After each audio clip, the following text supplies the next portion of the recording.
छठी मैया भूखले बानी तोहरो पूजनवा बालक एगो दे तू ना। तो चलिए दोस्तों, आपको मेरा थंबनेल देखकर या मेरा गाना सुनकर पता चल गया होगा कि हम लिखे हैं छठ पूजा के गीत। न्यू ट्रैक यानी फुल और फ्री गाना है नए सिंगर के लिए। तो छठ पूजा के गीत है, हम 100% कहते हैं आपके कलाकारी में दम है। अगर अच्छे गाते हैं, अच्छे म्यूजिक बनाते हैं तो ये गाना जरूर हिट करेगा। छठ पूजा का सॉन्ग है छठी मैया दे दू तू बालकावा, बहुत मस्त सॉन्ग है। और न्यू ट्रैक लिखे हैं, किसी ट्रैक पर नहीं है, लिखे है न्यू ट्रैक। कमेंट आ रहा था भैया न्यू ट्रैक गाना लिखिए, तो छठ पूजा के न्यू ट्रैक गाना है नए सिंगर के लिए, फुल और फ्री गाना है। तो चलिए हम गाना को स्टार्ट करके सुना रहे हैं।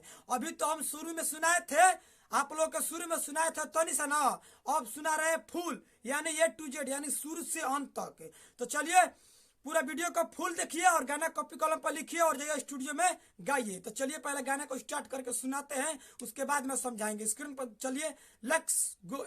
देखिए दोस्तों, ये मुखड़ा है, देखिए हम मुखड़ा को गा रहे हैं कि छठी मैया भूखले बानी तोहरो पूजनवा बालक एगो दे तू ना। छठी मैया भूखले बानी तोहरो पूजनवा बालक एगो दे तू ना। सुना सुना भैली बाटे हो, सुना सुना भैली बाटे हमारो अंगनवा बालक एगो दे तू ना।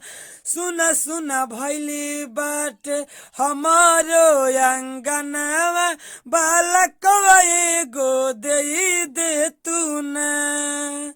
देखिए दोस्तों, गाना को हम गा दिए, गाना समाप्त हो गया है मुखड़ा। अब चलिए चलते हैं अंतरा में। स्क्रीन पर देखिए, चलिए दोस्तों ये अंतरा है, देखिए हम अंतरा को गा रहे हैं कि बड़िया सरा से माई भूखल बाई बरतिया रात भर पड़ल बाटे कपड़ा पसितिया हो। बड़िया सरा से माई भूखल बाई बरतिया रात भर पड़ल बाटे कपड़ा पसितिया। हर साल करी माई हो, हर साल करी माई तोहरो बरतिया बालक एगो दे तू ना। छठी मैया भूखल बानी तोहरो पूजनवा बालक एगो दे तू ना। हर साल भूखल बानी तोहरो पूजनवा बालक एगो दे तू ना। तो दोस्तों हम अंतरा को गा दिए हैं, अब चलिए चलते हैं दूसरा का अंतरा में। स्क्रीन पर देखिए आप। चलिए दोस्तों, ये दूसरा का अंतरा है, देखिए हम दूसरा का अंतरा को गा रहे हैं कि राजा सिंहनिया से गीत लिखवाई राखी मनीषा से गीतिया गवाई हो।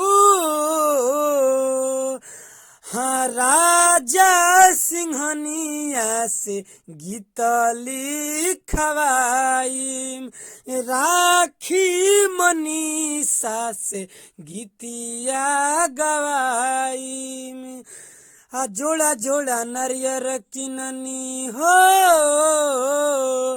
जोड़ा जोड़ा नारियर किननी तोहरो के फलावा बालक एगो दे तू ना। छठी मैया भूखल बानी तोहरो पूजनवा बालक एगो दे तू ना। छठी मैया भूखल बानी तोहरो पूजनवा बालक एगो दे तू ना।